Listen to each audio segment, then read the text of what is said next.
Guys, nalanta siya kahapon. Sobrang init kasi.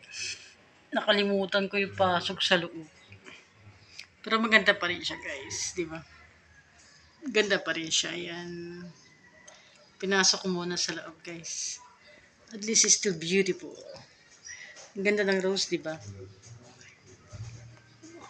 Kahit nalanta naman siya konti. Pero maganda pa rin, guys. Ayun no, sobra kasi init kahapon eh. May tumutubo bago. Yan, may bago naman guys. Yan. Ayun.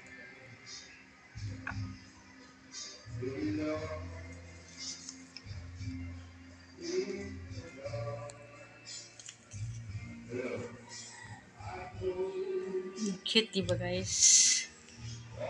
Sayang lang. Pero okay lang, diba? Okay lang guys. Kahit nalanta siya konti.